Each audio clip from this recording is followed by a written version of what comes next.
Radio Surya Kebenaran Ambarawa, membawa damai sejahtera dan kemenangan bagi seluruh jiwa. Melangkah keluar, memberitakan firman. Radio Surya Kebenaran, berkat bagi jiwa.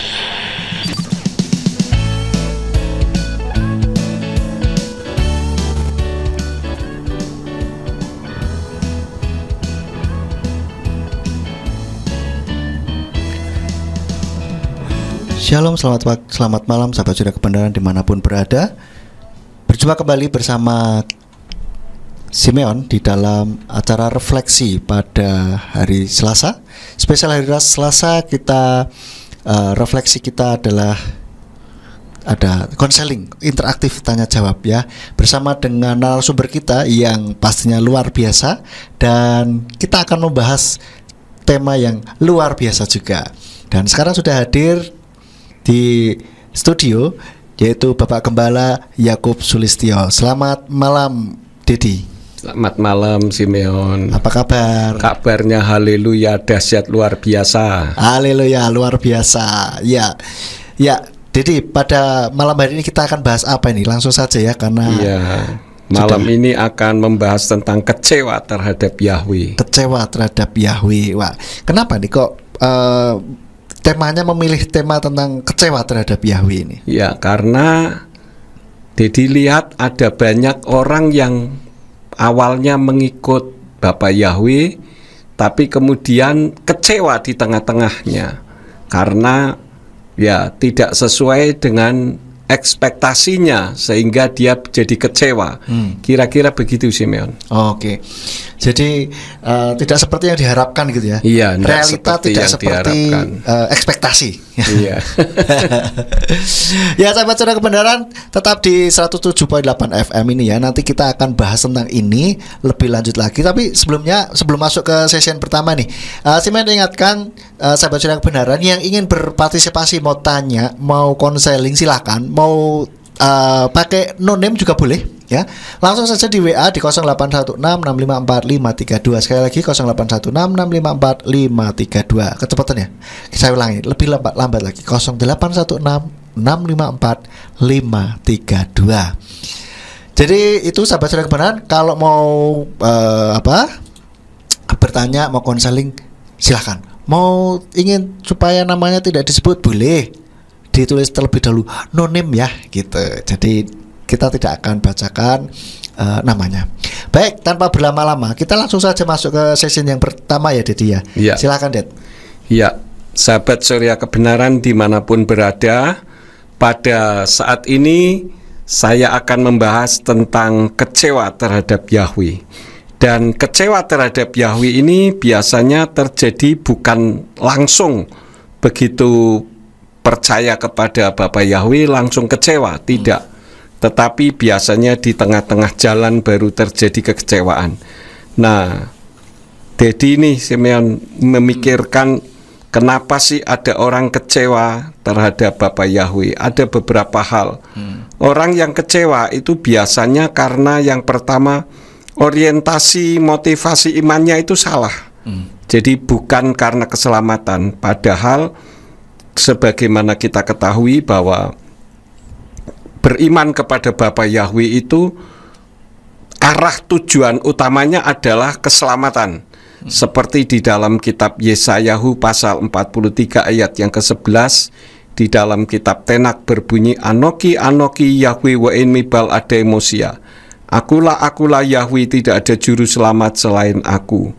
Nah, kemudian di dalam perjanjian baru ada di dalam Roma 10 ayat yang ke-13 yang berbunyi, Kikol asyer yikrak vesem Yahweh yimalet, sebab barang siapa yang berseru dalam nama Yahweh akan diselamatkan. Jadi sahabat Surya Kebenaran dimanapun berada, kalau kita beriman kepada Bapa Yahweh supaya kita tidak kecewa, satu-satunya cara adalah kita berorientasi imannya kepada keselamatan. Karena memang gereja tidak menyelamatkan, agama tidak menyelamatkan, apapun perbuatan kita tidak menyelamatkan. tetapi perbuatan kita harus melakukan sesuai dengan apa yang firman ajarkan. Jadi yang utama adalah berorientasi kepada keselamatan. Banyak orang yang awalnya melayani dengan baik, tapi kemudian di tengah perjalanan berubah orientasinya. Mungkin karena melihat situasi dan kondisi dunia yang serba tidak baik ini, maka kita melihat adanya pendeta yang sampai membunuh orang, kemudian membela orang yang salah, ikut-ikutan ngomong yang tidak benar dan sebagainya. Itu karena orientasinya sudah tidak lagi orientasi imannya ya. Jadi motivasi imannya itu salah, bukan karena keselamatan. Itu yang pertama. Yang kedua, orang mengira bahwa mengikut Yahweh itu bebas dari masalah. Artinya bahwa dulu kok saya penuh dengan masalah, sekarang saya ikut kepada Bapak Yahweh supaya bebas dari masalah. Ini salah. Kitab suci tidak pernah mengajarkan kalau kita beriman kepada Bapak Yahweh berarti kita bebas dari masalah. Tidak ada ayatnya. Yang ada justru yang tertulis di dalam 1 Korintus 10 ayat yang ke-13 dari Indonesian Literal Translation yang berbunyi, pencobaan tidak pernah menimpa kamu jika tidak manusiawi, tetapi Elohim itu setia. Dia tidak akan mengizinkan kamu dicobai di atas yang kamu mampu. Sebaliknya dengan pencobaan itu dia bahkan akan membuat jalan keluar agar kamu sanggup menanggungnya. Jadi kalau ada orang yang berpikir bahwa dengan mengikut Bapak Yahweh maka bebas dari masalah, selain tidak ada ayatnya, juga itu merupakan satu pemahaman yang keliru. Justru ketika kita mengenal Bapak Yahweh, ada keuntungan yang kita dapatkan, yaitu ketika kita menghadapi masalah, maka Bapak Yahweh lah yang akan membuka jalan keluar dengan Ruach HaKodes yang berdiam di dalam diri kita, yang disebut dengan Immanuel, Imuna Anaknu Elohim, Elohim yang berdiam di dalam diri kita. Nah, Elohim itulah yang menuntun kita. Jadi kalau kita melihat sebetulnya sahabat Surya Kebenaran ini adalah orang yang beruntung. Kenapa? Karena kita melihat orang-orang lain di atas muka bumi ini, ketika mereka menghadapi pencobaan, mereka harus berjuang dengan caranya sendiri. Dan kalau tidak tahan, pada akhirnya mereka membunuh dirinya sendiri atau tidak peduli dengan kehidupan ini lagi. Ya, tetapi tidak dengan orang yang beriman kepada Bapak Yahweh. Pencobaan boleh saja terjadi, tetapi saya katakan ya bahwa semakin besar pencobaan yang kita alami, semakin besar juga berkat yang akan kita terima. Ini begitu Simeon yang nomor 2-nya. Jadi kalau kita menghendaki supaya jangan ada pencobaan, itu sama saja dengan kita minta mati. Karena semua orang yang hidup di atas muka bumi ini ya tentu tidak lepas dari pencobaan. Semakin besar pencobaan, semakin berarti Tuhan tahu kualitas iman kita, sehingga kita akan mendapatkan berkat-berkat yang besar. Dan kalau bicara soal berkat, ya jangan selalu dikatakan dengan masalah materi. Ya, Dedi sendiri dulu kan ketika tahun 2000 menghadapi pencobaan yang berat justru ketika mengajarkan kebenaran. Ya, Simeon, justru Dedi pada saat itu ketika tahu kebenaran, ya justru takut. Karena apa? Karena takut nanti jangan-jangan Mami tidak bisa terima, Dedek Simeon tidak bisa terima, ya, kemudian kakak Dina tidak bisa terima, dan Lea tidak bisa terima. Wah, ini menjadi satu problem di dalam keluarga. Tapi Dedi bersyukur anak-anak yang Tuhan percayakan semua menjadi anak-anak yang taat, karena anak-anak tahu bahwa Dedi tidak mungkin akan menjerumuskan. Jadi sahabat Surya Kebenaran, inilah yang menjadi kekuatan saya di dalam saya memberitakan kebenaran, karena keluarga mendukung. Jadi ketika pencobaan yang demikian luar biasa, justru tidak membuat saya lemah, justru membuat saya semakin kuat, sehingga saya bisa bertahan sampai sekarang. Bahkan ketika terakhir saya melayani di Bengkayang saja, di Mabak di Bengkayang, itu ada orang yang memberi komentar, wah, saya tersenyum ketika melihat Pak Yakub bisa sampai di daerah saya, begitu. Artinya bahwa nama Bapak Yahweh ini cepat atau lambat akan terus menggerus ketidakbenaran. Karena itu sahabat Surya Kebenaran harus belajar untuk berani menyatakan kebenaran. Dan ketika kita menghadapi tantangan, itu bukan merupakan suatu pencobaan sebetulnya, tetapi satu ujian.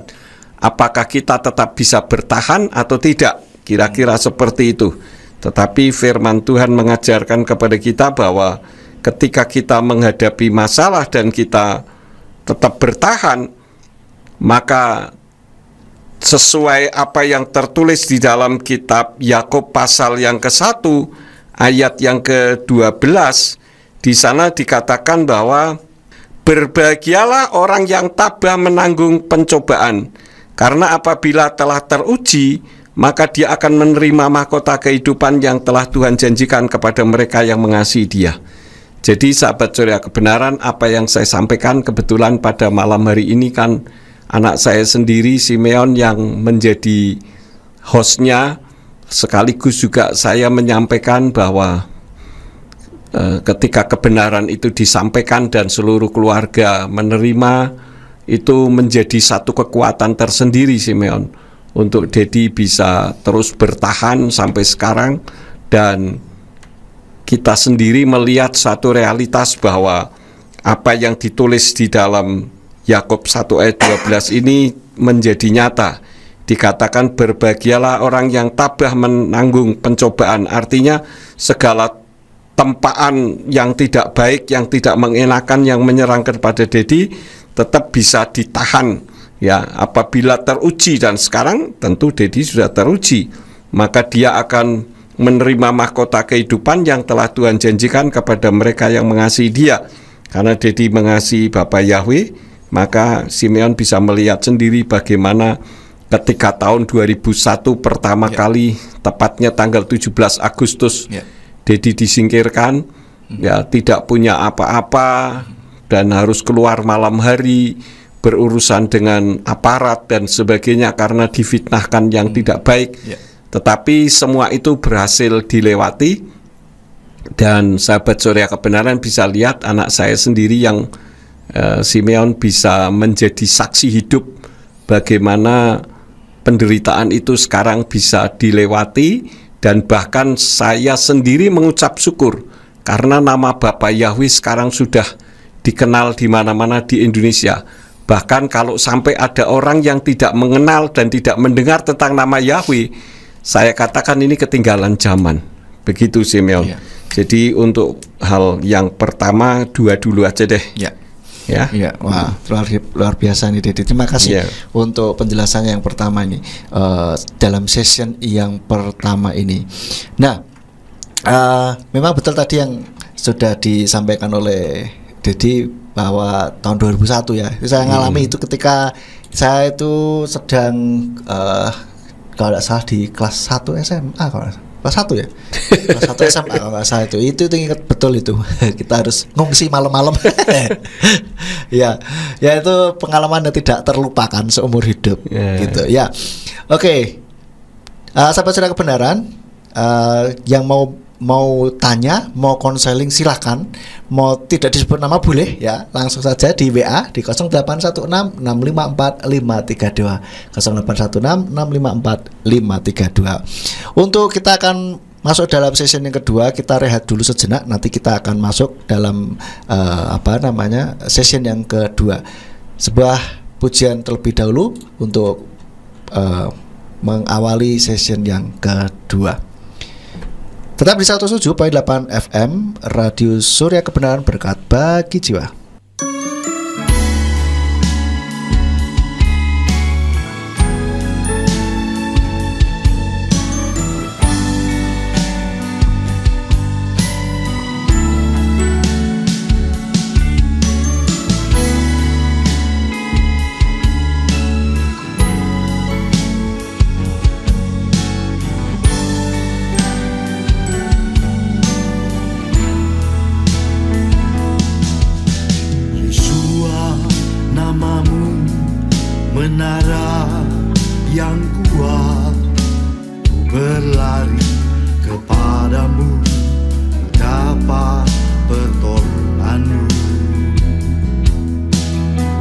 berseru kepadamu di dalam kesesakanku.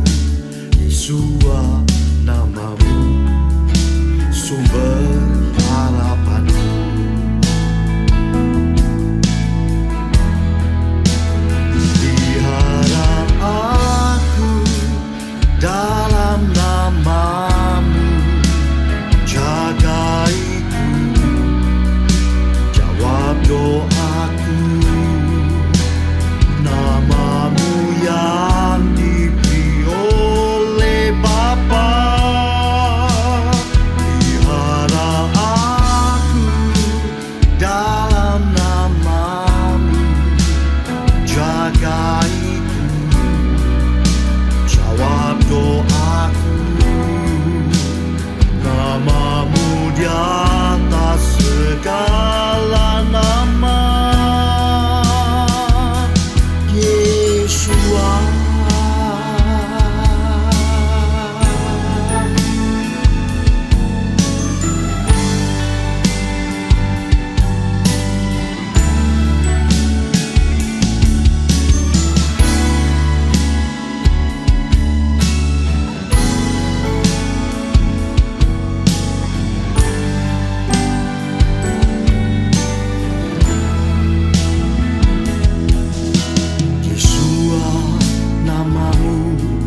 Menara yang kuat, ku berlari kepadamu, mendapat pertolonganmu. Berseru kepadamu di dalam kesesakanku. Yesuslah namamu, sumber harapanku. Pelihara aku dalam namamu, jagaiku, jawab doaku. Namamu yang diberi oleh Bapa, pelihara aku dalam namamu, jagaiku, jawab doaku. Namamu di atas segala nama, pelihara aku dalam namamu, jagaiku, jawab doaku.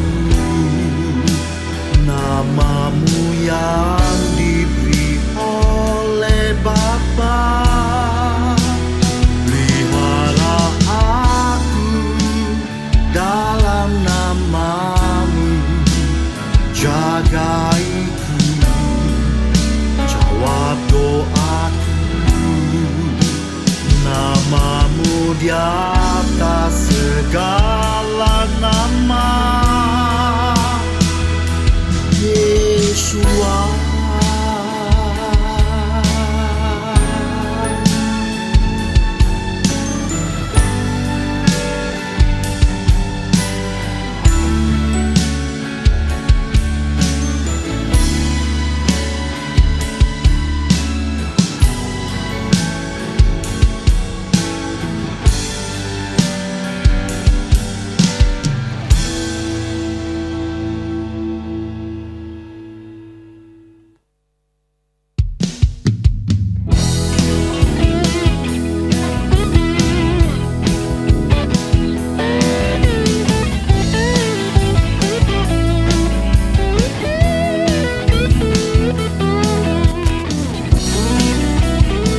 Ya, sahabat suara kebenaran, tetap di 107.8 FM. Kita masih dalam program refleksi spesial hari Selasa, konseling interaktif. Bagi Bapak Ibu Saudara, sahabat suara kebenaran dimanapun berada yang ingin bertanya konseling seputar tema atau mungkin di luar tema, boleh ya, Dit, ya? Boleh, silakan. Ya. Kalau ada mau bertanya atau berkonseling, boleh di 0816654532, 0816654532. Nah, Bapak Ibu Saudara, tadi kita sudah di dalam sesi yang pertama sudah dijelaskan ada 2 poin ya, Det ya, tentang mengapa orang itu bisa kecewa terhadap Tuhan. Nah, sekarang kita akan lihat kelanjutannya nih ya. Mengapa orang bisa kecewa terhadap Tuhan? Tanpa berlama-lama langsung saja kita akan mendengarkan. Silakan Didi. Ya, terima kasih Simeon.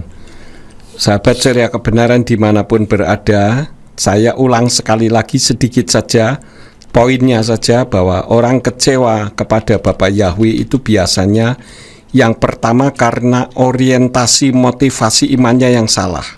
Itu yang pertama. Yang kedua, dikira mengikut Bapa Yahweh itu bebas dari masalah.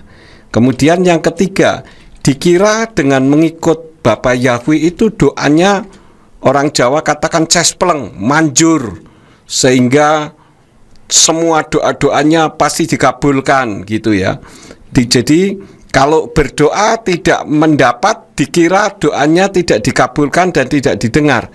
Padahal sudah seringkali saya katakan, sahabat Surya Kebenaran, dan Simeon juga sudah pernah mendengar bagaimana Dedi mengajarkan bahwa Tuhan kita adalah Tuhan yang maha mendengar. Ya, tetapi di dalam hal jawaban doa itu ada 3 hal. Yang pertama, jawaban doa itu iya. Kalau jawaban iya itu jawaban di mana orang yang bersangkutan ketika dia berdoa, dia memohon sesuatu langsung mendapatkan. Dan ini yang seringkali biasanya mukjizat. Baik mukjizat di dalam kehidupan, di dalam sakit penyakit, maupun di dalam segala permasalahan. Ini kalau jawabannya iya itu langsung seketika, iya. Tetapi juga ada yang jawaban kedua, yaitu tunggu. Artinya ya Tuhan izinkan supaya terjadi pergumulan. Ya, misalkan seperti Simeon dulu waktu masih kecil, ketika mami bikin kue, misalkan kuenya belum jadi, walaupun Simeon menangis seperti apapun, ya mami tidak akan memberi karena belum mateng. Ya kalau sudah mateng, ya tentu dikasihkan. Kalau belum mateng dikasihkan, diberikan. Ya kalau dimakan juga bisa membuat perut sakit. Nah, jadi diizinkan. Ya ketika melihat, misalkan Dedi melihat Simeon nangis minta, ya sepertinya enggak tega ya, tetapi ya harus ditega-tegakan supaya bisa dinikmati, begitu. Jadi orang yang berdoa ketika sudah berkali-kali didoakan tetapi kok belum menerima jawabannya, bisa saja jawabannya adalah tunggu. Artinya Tuhan izinkan kita bergumul terlebih dahulu. Ya, dan ini mendidik. Seperti misalkan dari dulu ketika Simeon meminta sesuatu, Dedi punya apa yang Simeon minta. Tetapi Dedi mengajarkan Simeon untuk bisa berharap kepada Bapa Yahweh, kepada Tuhan. Ya Dedi bilang berdoa dulu, kan gitu ya. Sehingga dengan Simeon berdoa, Simeon belajar untuk berharap kepada Tuhan. Dan ini merupakan sebuah didikan sebetulnya. Kemudian yang ketiga, jawaban doa itu tidak. Nah, jadi kalau kita berdoa dan kita tidak mendapatkan, itu berarti kita menerima jawaban tidak. Tetapi jawaban tidak itu bukan berarti Tuhan tidak menjawab. Tuhan menjawab, tetapi jawabannya tidak. Kenapa dijawab tidak? Karena Tuhan lebih tahu daripada kita. Kalau misalkan diberi itu bagaimana kita minta sesuatu, biasanya kalau diberi akhirnya bisa membuat kita sombong, bisa membuat kita jauh dari Tuhan, kan bisa saja seperti itu. Jadi Tuhan berikan tidak. Dan tidak itu bukan berarti Tuhan kejam. Misalkan seperti dulu, ya mungkin Simeon ingat ketika masih kecil naik kereta api di belakang rumah. Ya. Dedi lihat, wah Dedi marah besar itu. Ya, kenapa? Karena kan membahayakan. Jadi ya mungkin Simeon akan berpikir, kenapa sih kok Dedi marah-marah gitu kan? Ya, tetapi kan itu Dedi lebih tahu kalau Simeon dibiarkan kan membahayakan, karena banyak orang yang naik kereta api juga terjatuh kemudian terlindas, kakinya diamputasi. Nah, Dedi tidak ingin seperti itu. Demikian pun Bapak Yahweh, Tuhan seringkali memberikan sesuatu yang kita minta tetapi menurut Tuhan tidak bisa. Ya, seperti di dalam kitab Ibrani pasal 11 ayat 39 sampai 40 dari Indonesian Literal Translation dikatakan, dan setelah dijadikan kesaksian melalui iman, mereka semua ini tidak menerima janji itu. Bagi kita yang telah menyediakan sesuatu yang lebih baik, itulah Elohim, sehingga tanpa kita mereka tidak dapat disempurnakan. Jadi Bapak Yahweh lebih mengetahui kondisi kita, kalau diberi itu akhirnya bagaimana. Karena satu realitas sering terjadi ketika dulu orang hidup secara keuangan, hidup pas-pasan, orang itu bisa dekat kepada Tuhan, bergaul dengan Tuhan dengan baik, sering setia ke gereja. Tetapi ketika sudah mendapatkan apa yang dia inginkan, misalkan ingin sepeda motor atau mobil atau rumah mewah, ketika sudah mendapatkan itu akhirnya justru melupakan Tuhan. Ini sering terjadi, ya. Karena itulah maka Tuhan memberikan jawaban tidak. Tetapi jawaban tidak itu bukan berarti Tuhan tidak tidak sayang, bukan seperti itu, ya. Seperti Simeon sendiri dulu kan bisa merasakan bahwa mungkin Simeon berpikir Dedi tidak sayang, tetapi sebetulnya kemarahan itu sendiri artinya sayang. Kan firman Tuhan juga mengajarkan begitu. Orang tua yang baik adalah orang tua yang mendidik anaknya, yang tidak membiarkan anaknya pokoknya minta selalu dapat. Ini justru orang tua yang kejam, orang tua yang jahat. Begitu Simeon. Ini aja dulu, nanti sesi yang kedua pelan-pelan, nanti berikutnya kita tambah lagi. Oke, ya, terima kasih Dedi untuk penjelasannya. Ini ada yang sudah menanggapi nih, ada beberapa nih.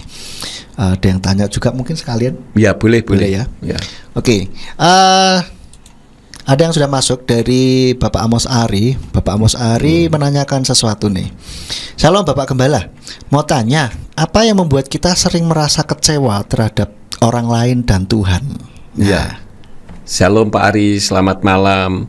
Terima kasih untuk pertanyaannya. Apa yang membuat kita seringkali kecewa terhadap orang lain? Biasanya kalau orang itu tidak mau mendengarkan nasihat kita, ya, kita memberi nasihat baik atau kita memberi input baik, tetapi terkadang justru ditanggapi dengan sesuatu yang tidak baik.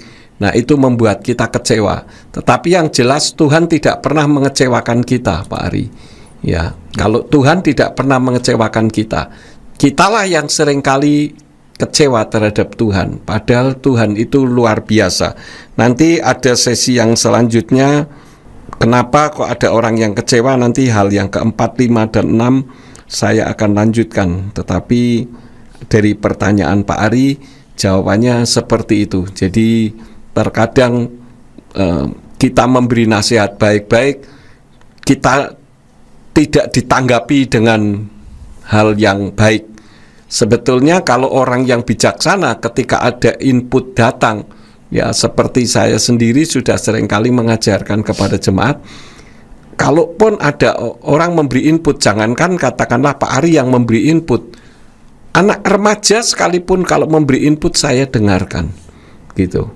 Kalau misalkan kok inputnya itu tidak sesuai dengan kebenaran firman atau tidak sesuai dengan visi dan misi gereja, ya bukan berarti kita tidak menganggap begitu, tetapi ditunda atau dipending supaya sesuai dengan atau selaras dengan visi dan misi gereja.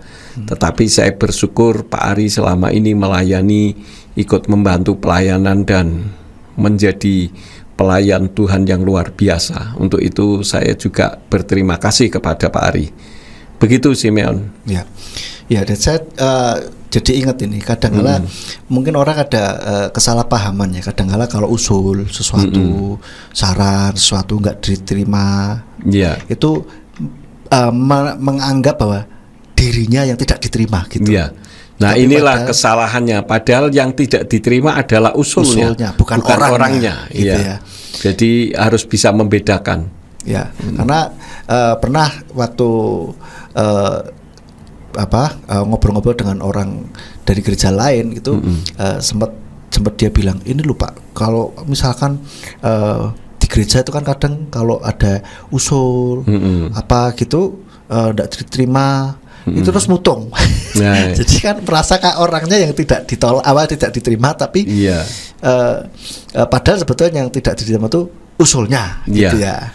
Nah, untuk itulah maka sahabat Surya Kebenaran perlu memahami bahwa saya secara pribadi setiap kali ada usul selalu saya perhatikan dan selalu saya renungkan. Kalau misalkan usul itu tidak sesuai, ya kita upayakan supaya bisa selaras. Kalau memang tidak sesuai dengan visi dan misi gereja, ya tentu hal itu bukan berarti kita tidak menerima orangnya, tetapi kita tetap menerima orangnya, tetapi untuk usulnya mungkin dipending, bisa saja karena usulnya terlalu cepat, terlalu dini, ya sehingga belum waktunya begitu. Nah, saya menyarankan untuk sahabat Surya Kebenaran dimanapun, kalau misalkan punya usul dan usulnya tidak diterima, tidak usah sakit hati, karena bukan berarti sahabat Surya Kebenaran tidak diterima. Ya, tetapi bisa saja usulnya yang tidak sesuai. Hanya itu saja. Ya. Ya. Oke, terima kasih Didi untuk penjelasannya. Nah, ini ada yang masuk lagi komentar ini. Ya. Pendapat bukan pendapat ya, komentar maksudnya. Komentar dari Bapak Budi Sartono. Ya. Selamat malam Pak Budi. Selamat malam Pak Budi. Pak Budi mengatakan berkat Bapak Yahweh tidak bisa diukur dengan materi dunia. Biarlah akar haleluya. iman akan Bapak Yahweh bertumbuh atas jemaat GPF yang luar biasa. Amin. Amin Terima Pak kasih, Budi. Terima kasih. Lagi ada komentar dari Tante Aryani di Surabaya. Nah, iya. Selamat malam Tante Aryani. Shalom. Selamat malam Bu Aryani. Apa kabar? Amin. Mudah-mudahan dalam kondisi yang sehat. Haleluya. Dan tentu saja bahagia. Ya. Tante Aryani mengatakan justru ada masalah itu membuktikan Bapak Yahweh ikut dalam menyelesaikan masalah itu yang benar. Ya, seperti yang tadi Dedi sudah sampaikan kan? Ya. Lalu Tante Aryani juga mengatakan jika kita bersungguh-sungguh bergantung Abah Yahweh, maaf, jadi ini masih nyambung ya. Justru ada masalah itu membuktikan bahwa Yahweh ikut dalam menyelesaikan masalah itu yang benar jika kita bersungguh-sungguh bergantung Abah Yahweh.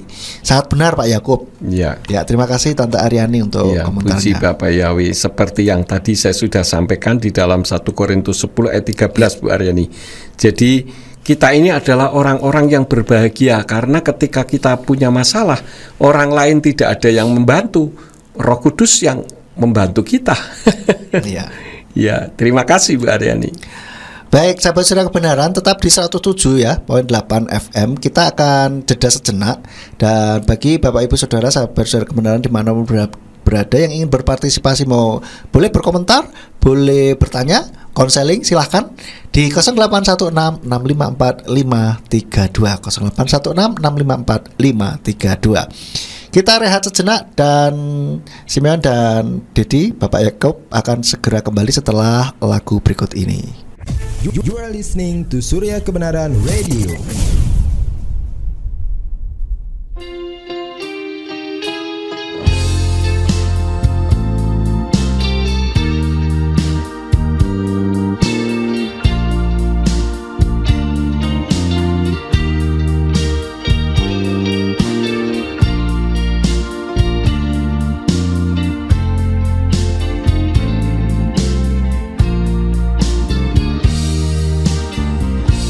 Di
arus pencobaan, hampir terhilang arah hidupku. Walau badai gelombang datang menerjang, ku takkan gentar, Yesus sertaku.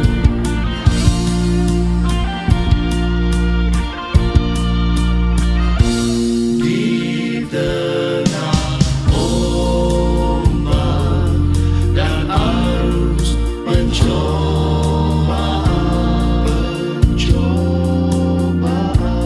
hampir terhilang tujuan arah hidupku, bagaikan kapal selalu diombang-ambingkan, mengharap kasih-Nya, karena tiadalah aku mampu. Yesus perhatikan kehidupan setiap orang yang sudah rusak, dibetulkan dengan penuh kasih sayang. Yesus perhatikan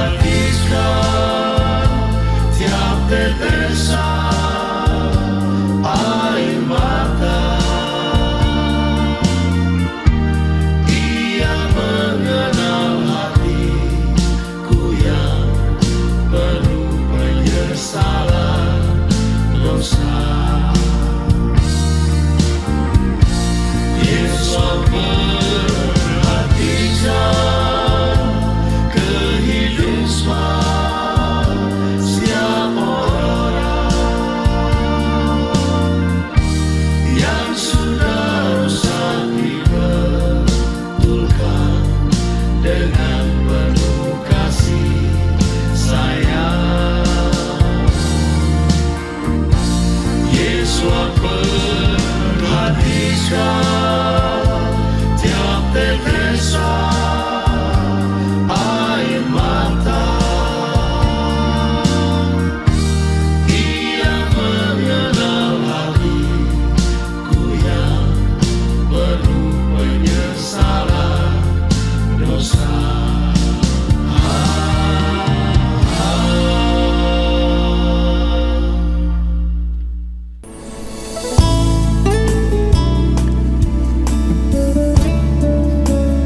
Sahabat Surya Kebenaran, kita masih di dalam program refleksi. Kita pada malam hari ini kita membahas tentang kecewa terhadap Tuhan. Masih bersama Simeon dan juga narasumber kita yaitu Bapak Pendeta Yakub Sulistyo.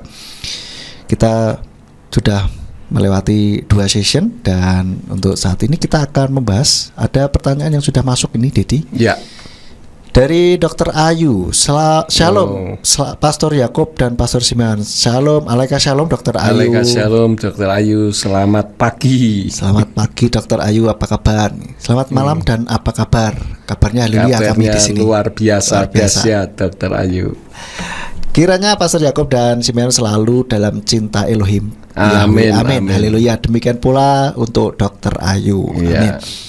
Nah, pertanyaan saya hari ini, saya menunggu jawaban di YouTube. Oh iya.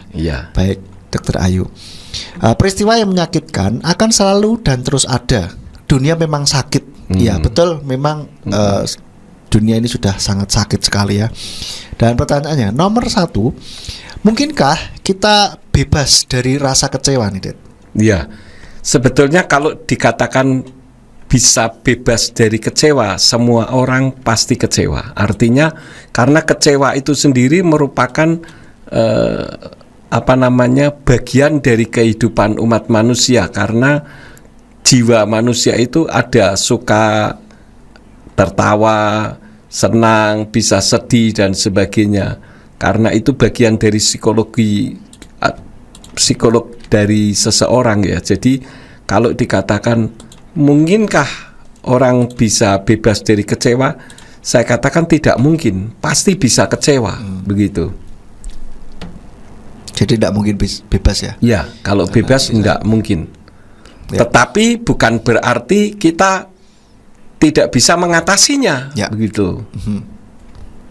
Oke, jadi kita tidak bisa bebas dari rasa kecewa, tapi kita bisa mengatasi rasa kecewa itu, Iya, Edit, ya. iya. Oke, baik, terima kasih.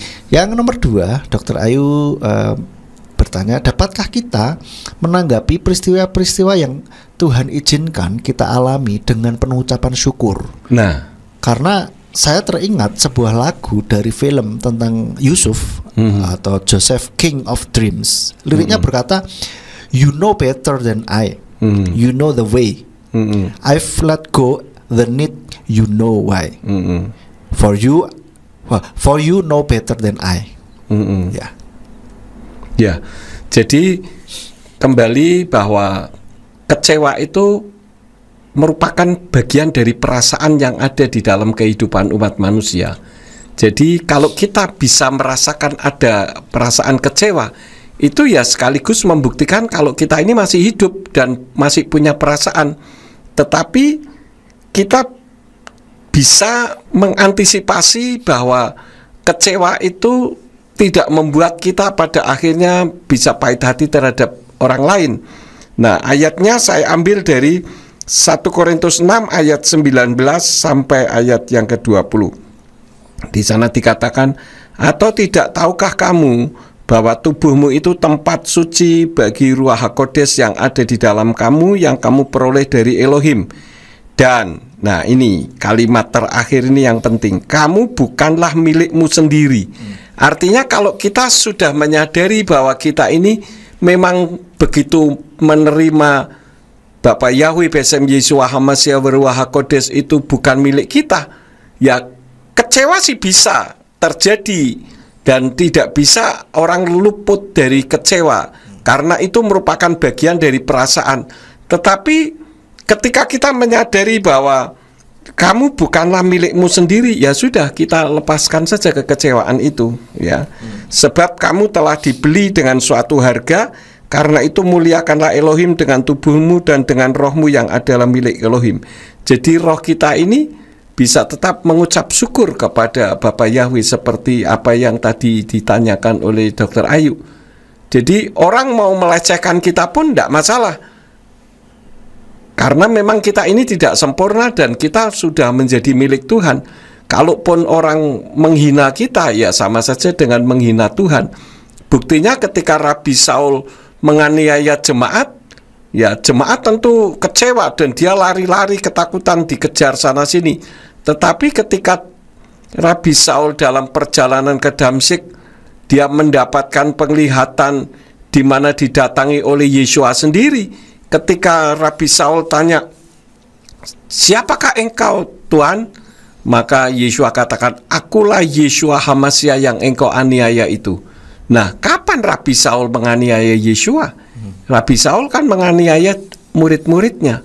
Nah, jadi ketika murid-muridnya dianiaya itu sama saja dengan menganiaya Yeshua Hamasya, karena murid-muridnya sudah dibeli dengan harga yang lunas, yaitu darahnya sendiri, nyawanya sendiri. Karena itu seperti yang tadi saya katakan, kalau kita masih ada rasa kecewa, ya tetap kita bersyukur saja. Artinya kita punya perasaan, kita masih hidup. Tetapi bukan berarti kekecewaan itu membuat kita pahit hati atau jadi tidak suka dengan orang lain. Tetapi kalau mengantisipasinya, ya kita menyadari, ya kita juga bukan milik kita sendiri. Seperti contohnya saya sendiri, Dr. Ayu, saya itu banyak dilecehkan, banyak dibully orang di internet gara-gara nama Bapak Yahweh. Saya awal pertama kalinya ya marah juga, jengkel gitu. Tapi lama-lama sekarang ya puji Bapak Yahweh, kebal saya. Dan tidak ada sedikit pun membuat saya pahit hati. Ya memang saya harus memberitakan kebenaran, dan orang yang tidak benar tentu yang tidak suka begitu. Karena kalau kebenaran diberitakan, yang tidak benar yang tidak suka. Dan saya merasa bahwa itu wajar lah, orang punya mulut ya punya hak untuk melecehkan dan sebagainya. Yang penting kita yang tidak melecehkan dan tidak membuat orang lain jadi pahit hati atau kecewa dengan kita. Saya kira begitu, Simeon. Ya. Oke, terima kasih Didi. Nah, sekarang pertanyaan nomor 3 nih dari Dr. Ayu nih. Tips dan kunci utama agar kita tidak merasa kecewa terhadap Tuhan itu apa yang bisa kita pegang, Pastor? Karena motivasi orang dalam menjadi umat percaya selalu berpikir mengenal Tuhan pasti kaya. Nah, mengenal betul. Tuhan pasti banyak berkat. Mengenal Tuhan, Yahweh, hidupku pasti baik-baik saja. Gitu. Silakan Didi. Ya, jadi kita harus ingat bahwa Tuhan tidak pernah mengecewakan kita. Amin. Justru kitalah yang seringkali mengecewakan. Tuhan lebih tahu dari kita. Karena itulah maka seperti yang tadi Dedi sudah sampaikan di dalam kitab Ibrani pasal 11 ayat 39 sampai 40. Pahlawan-pahlawan iman berdoa tetapi mereka tidak mendapatkan apa yang mereka doakan. Mereka tidak kecewa, walaupun tentu secara jasmani ya kecewa juga. Tetapi mereka melepaskan kekecewaan itu karena mereka menyadari bahwa Tuhan menyediakan sesuatu yang lebih baik. Gitu. Jadi kalau kita tahu bahwa oh iya, kalau tidak diizinkan berarti Tuhan punya rencana yang indah dalam kehidupan saya. Itu kita tidak akan kecewa terhadap Tuhan karena kita melangkah sejalan dengan pikiran Tuhan. Kalau manusia memang benar apa yang tadi disampaikan Dr. Ayu bahwa orang itu kalau mengenal Bapa Yahweh dianggapnya bebas dari masalah, pasti kaya, pokoknya semua yang serba mengenakkan. Karena itu tadi saya menyampaikan baru ada 4 orang yang kecewa biasanya karena orientasi motivasi imannya salah, dikira mengikut Bapa Yahweh itu bebas dari masalah, dikira doanya tidak dikabulkan atau tidak didengar sehingga menjadi kecewa terhadap Tuhan. Nah, nanti setelah ini saya akan lanjutkan lagi yang keempat dan yang kelima sampai yang keenam mungkin sekaligus. Begitu, Simeon. Iya. Ya, ini sebelum masuk ke pertanyaan nomor 4 nih, Dedi. Ada terbersit dalam pikiran spontan aja nih. Misalkan supaya nggak kecewa kalau gitu kita nggak usah berharap gimana. Jadi kan kecewa kan karena kita berharap kenyataan tidak sesuai harapan kan gitu. Nah, supaya nggak kecewa sudah nggak usah berharap lah. Nah, itu gimana? Kalau nggak berharap berarti kita tidak punya visi. Artinya kita hidup monoton, ya sudahlah, orang pepatah Jawa katakan nrimo ing pandum. Ya, nrimo ing pandum betul, tetapi bukan nrimo ing pandum pasif, harus aktif. Artinya kita punya pengharapan itu menunjukkan bahwa kita ini punya keinginan untuk maju. Kalau kita tidak punya pengharapan berarti kita tidak pengen maju. Ya memang kalau orang tidak punya pengharapan ya tidak akan kecewa. Tetapi kan berarti tidak ada sesuatu power di dalam kehidupan orang tersebut, gitu. Jadi manusia hidup itu harus punya pengharapan. Makanya firman Tuhan katakan kita harus punya pengharapan dan punya iman, dan ini harus disatukan sehingga dengan iman dan pengharapan ini maka akan terwujud apa yang menjadi kerinduan hati kita yang tidak membuat kita kecewa terhadap Tuhan, yaitu kalau ada kasih di dalam diri kita. Begitu sih, Mel. Iya, oke, terima kasih Dedi. Sekarang nomor 4 nih masih dari Dr. Ayu. Bagaimana dengan orang yang selalu hidupnya tidak percayaan sama apa kata firman? Ada loh Pastor, orang yang rajin ibadah tapi masih ragu dengan isi firman. Waduh, lah ini baru dengar saya nih. Ya, thanks memang Pastor Elohim Yevaret. Ya, terima kasih Dr. Ayu. Memang apa yang Dr. Ayu sampaikan, saya pernah mengalami menemukan orang yang seperti itu memang. Ya, ini adalah orang yang karena memiliki percaya diri tinggi gitu ya. Jadi percaya dirinya tinggi, punya prinsipnya tinggi, tetapi tidak sesuai dengan firman Tuhan, sehingga terkadang dia punya target, punya ekspektasi, dan ekspektasinya tidak kesampaian. Ya, akhirnya kecewa begitu. Ya, pada intinya adalah karena hatinya itu tidak terpuaskan begitu. Karena itu ya kita harus beriman dengan sungguh-sungguh bahwa Elohim kita itu tidak akan pernah mengecewakan kita lah pokoknya. Ya, Elohim itu selalu membuat manusia itu indah. Karena itulah maka di dalam Yohanan 10 ayat 10 katakan, kalau setan datang hanya untuk mencuri, membunuh, dan membinasakan, tetapi aku datang, kata Elohim, kata Yeshua HaMashiach, untuk memberi kehidupan yang berkelimpahan. Jadi kedatangan Tuhan itu hanya untuk memberikan kebahagiaan kepada manusia.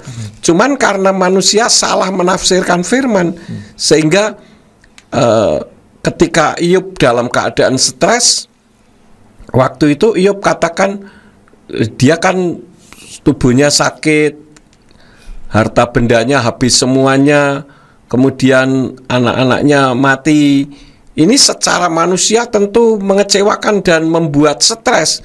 Nah, dalam situasi stres itulah maka Iyob katakan Elohim yang memberi, Elohim yang mengambil. Nah, ayat ini seringkali juga dipakai oleh orang-orang Kristen untuk kalau ada orang mati, ya, di situ menggunakan ayat itu, Yahweh yang memberi, atau tidak menggunakan nama Yahweh tapi menggunakan nama Tuhan. Tuhan yang memberi, Tuhan yang mengambil, terpujilah nama Tuhan. Padahal Tuhan tidak pernah mengambil sesuatu apapun dari manusia. Kalau Tuhan memanggil, itu memanggil beda dengan mengambil. Ya, kalau memanggil karena memang sudah waktunya untuk hidup di atas muka bumi selesai, ya dipanggil. Tetapi bukan mengambil sesuatu, misalkan harta kita dan sebagainya. Terkadang ketika kita mengalami suatu permasalahan akibat kesalahan kita, kesalahan itu kita timpakan kepada Tuhan. Nah, ini artinya Tuhan jadi kambing hitam terus. Begitu sih, Simeon. Ya, ya, ngomong-ngomong kambing hitam ini memang orang tuh suka menyalahkan orang lain gitu. Iya. Menyalahkan, ada pihak yang bisa disalahkan gitu, supaya dirinya tuh ya merasa benar terus gitu. Dan ini saya pernah dengar, itu mungkin bisa jadi efeknya dari ini loh, pendidikan waktu masih kecil. Iya. Biasanya kalau orang jatuh, anak kecil jatuh ya, terus ini nakal ya, lantainya nakal, dipukul lantainya, jadi dia jatuh sendirinya, disalahkan lantainya gitu. Nah, jadi terbiasa menyalahkan orang lain. Iya, betul. Oke, ini seru sekali pembicaraan kita, tapi kita masih ada waktu, kita break dulu sejenak dan kita akan nanti kembali dengan sesi yang terakhir itu. Oke. Sahabat kebenaran tetap di 107.8 FM, berkat bagi jiwa.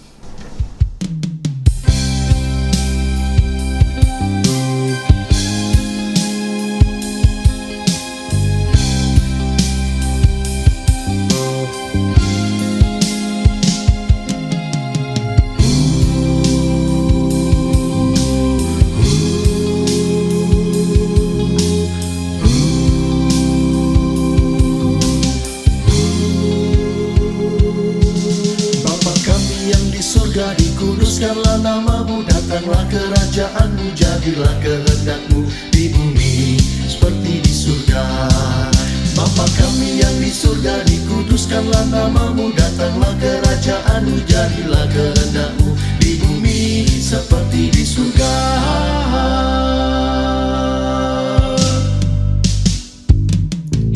Bapa kami yang di surga, dikuduskanlah namamu, datanglah kerajaanmu, jadilah kehendakmu di bumi seperti di surga. Oh, oh, oh, oh.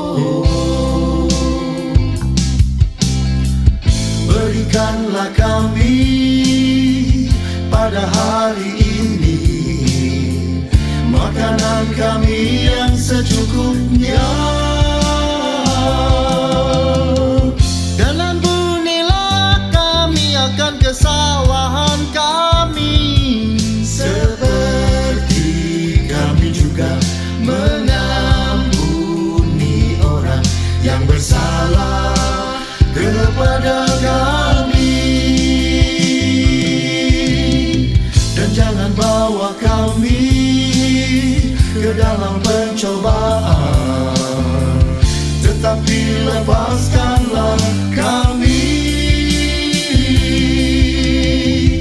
daripada yang jahat, karena Engkau yang empunya kerajaan dan kuasa dan kemuliaan sampai selama-lamanya. Bapa kami yang di surga, dikuduskanlah namamu.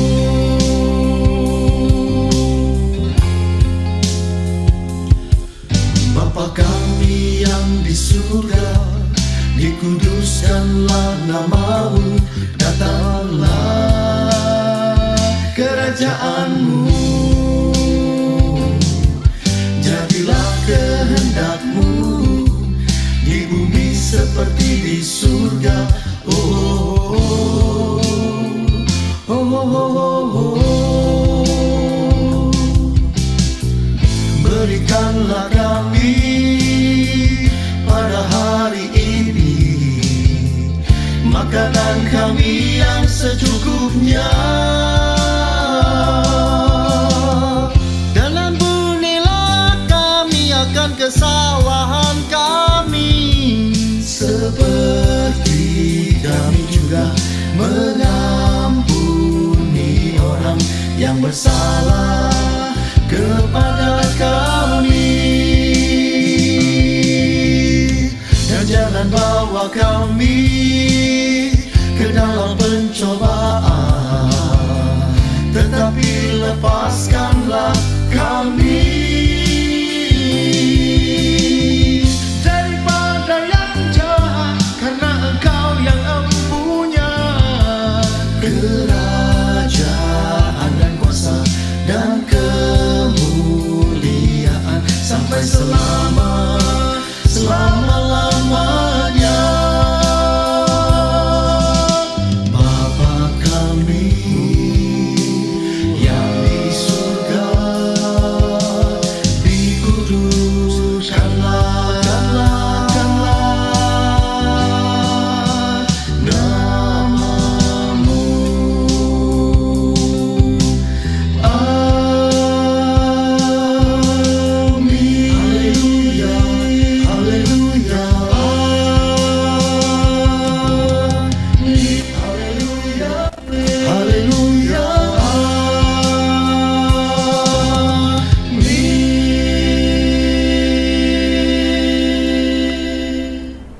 Ya sahabat saudara kebenaran, masih di dalam program refleksi bersama Simeon dan narasumber kita Bapak Pendeta Yakub Sulistyo.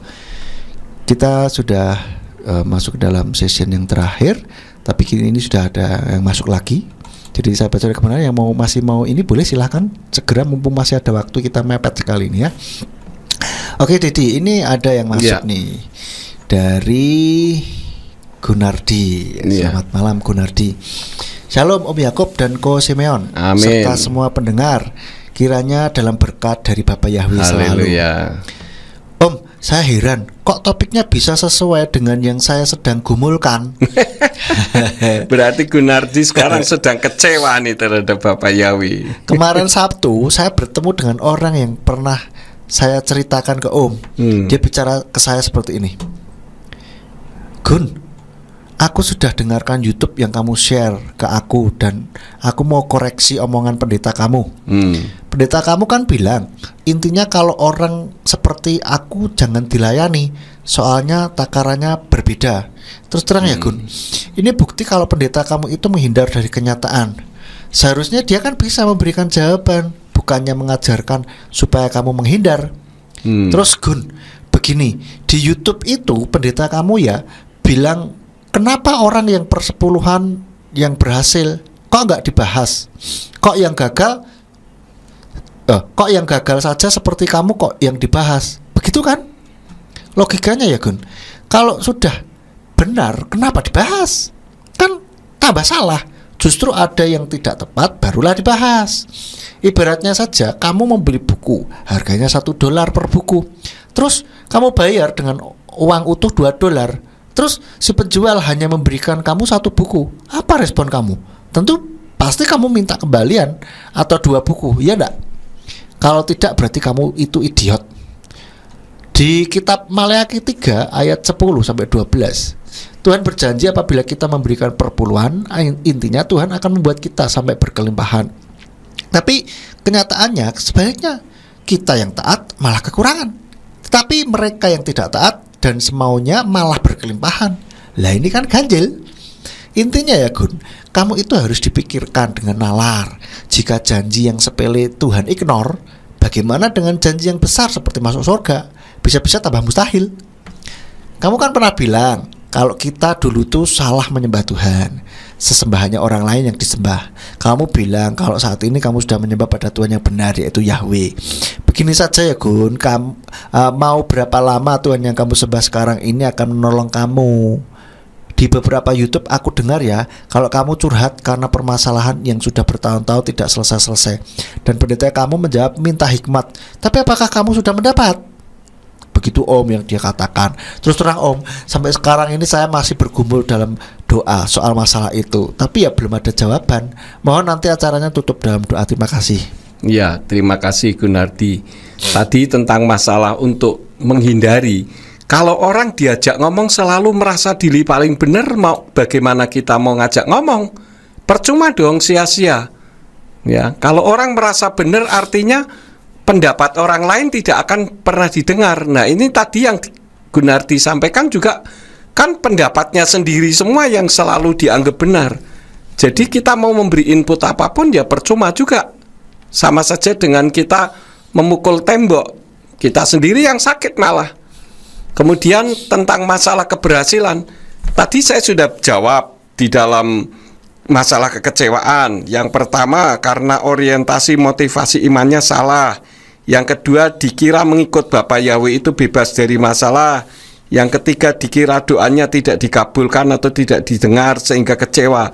Padahal tadi saya sudah sampaikan jawaban doa itu iya, tunggu, dan tidak.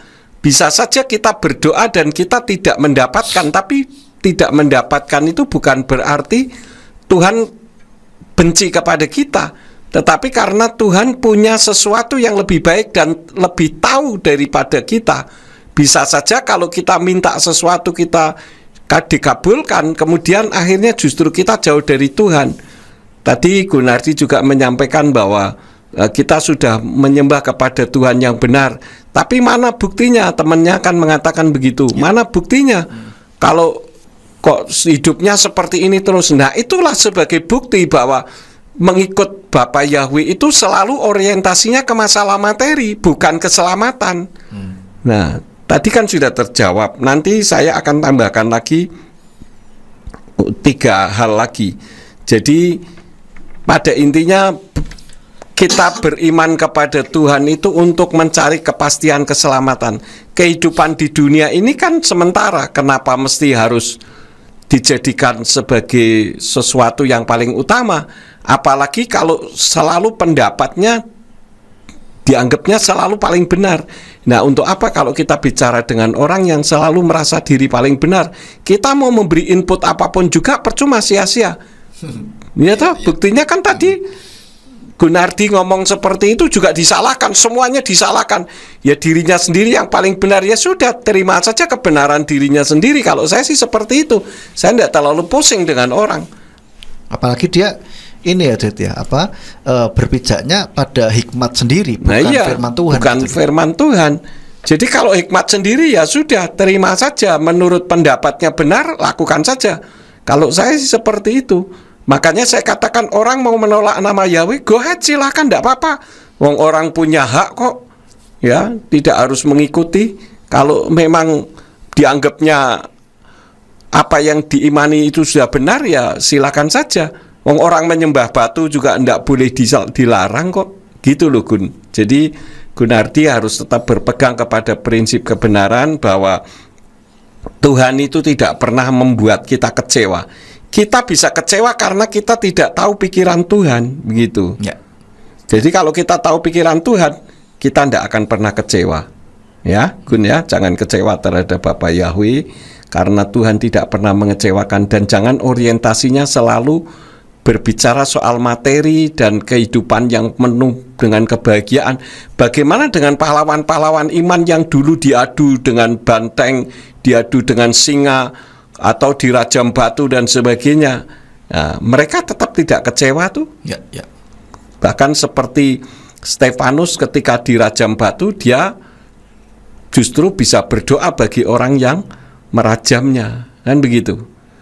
Jadi kalau kita selalu timbul kekecewaan itu karena berorientasinya kepada ego pribadi, bukan kepada pikiran Tuhan. Begitu, Gun. Ya, terima kasih untuk pertanyaannya malam hari ini. Bapak Yahweh memberkati. Ya. Ya gitu ya Gun ya. Dan jangan lupa selalu bersyukur. Nah, yang pernah saya sampaikan juga terapi bersyukur Gun. Oke, baik. Ada tambahan sedikit dari Pak Budi Sartono juga. Berkat luar biasa atas materi malam ini. Terima kasih Bapak Gembala atas kebenaran yang dibagikan untuk anak-anak Bapak Yahweh. Haleluya. Baik, sesi yang terakhir silahkan Dede. Ya.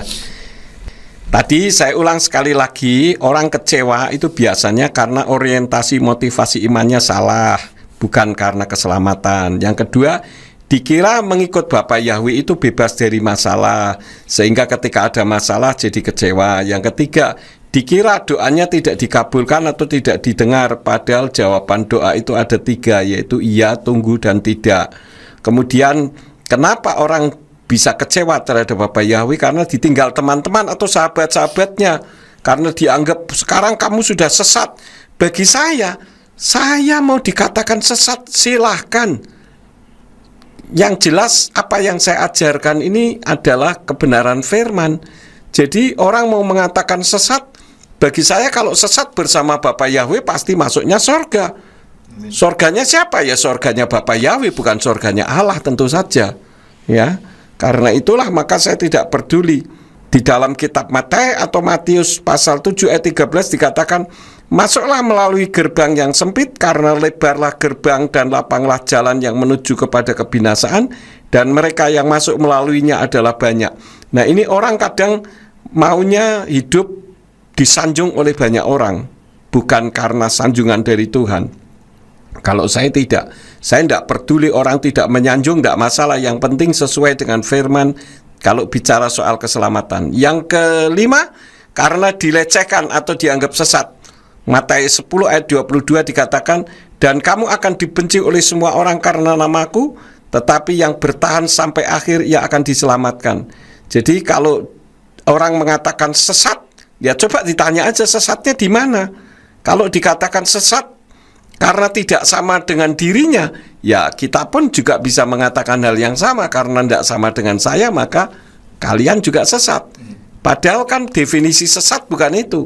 Definisi sesat itu adalah pengajaran yang tanpa dasar kebenaran. Nah, apa yang kita ajarkan ini kan dasarnya firman Tuhan dalam bahasa Ibrani, dalam bahasa aslinya lagi.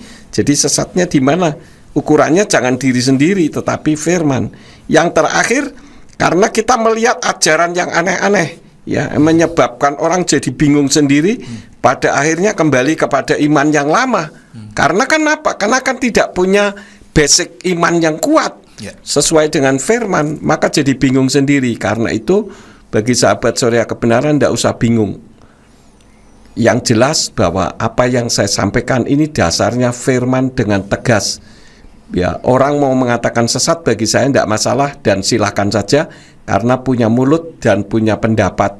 Ya, tetapi pendapat saya, apa yang saya ajarkan, saya katakan yang paling benar.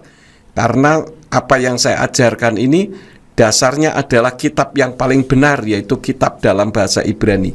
Begitu Simeon, terima kasih. Iya, luar biasa. Terima kasih Dedi. Mudah-mudahan, saya yakin semua pendengar sahabat Surya Kebenaran dimanapun berada saat ini, yang mungkin saat ini sedang kecewa, jadi tidak lagi kecewa terhadap Tuhan. Dan yang mungkin pernah kecewa, ya, jadi bertobat, ya, tidak lagi kecewa dan tidak pernah merasa kecewa lagi terhadap Tuhan, ya, sehingga iman kita betul-betul tegak berdiri dengan kokoh di atas batu karang iman kepada Yeshua HaMashiach, Bapa Yahweh, di dalam nama Yeshua HaMashiach wa Ruach HaKodes.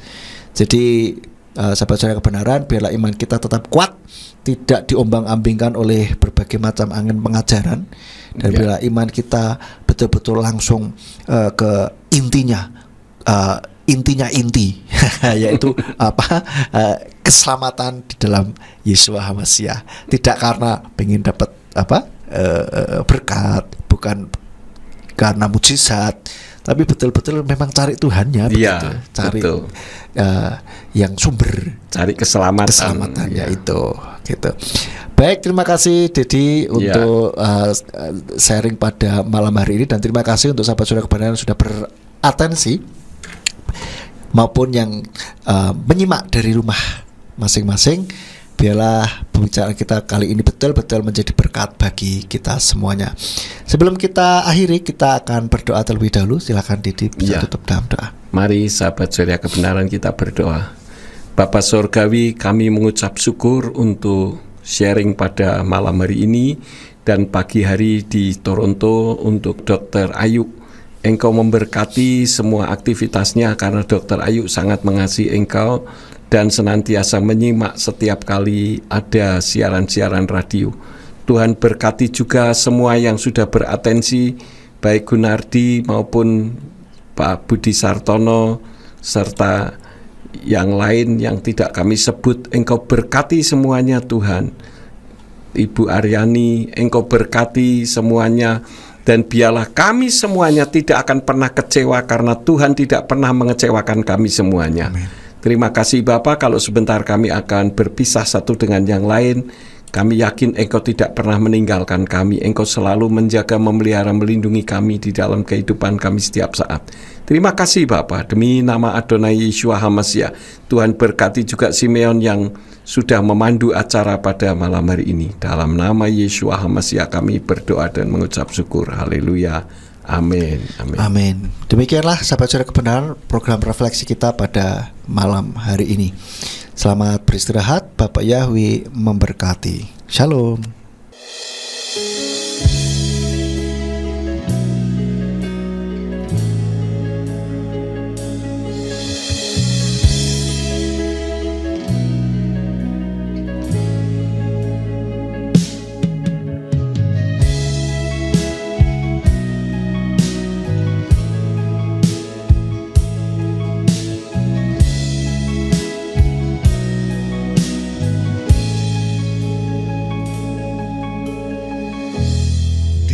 Dikuduskanlah namamu Bapa, datanglah kerajaanmu di bumi seperti di surga. Bertatalah di tengah umatmu. Menghormatimu Bapa, kami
kau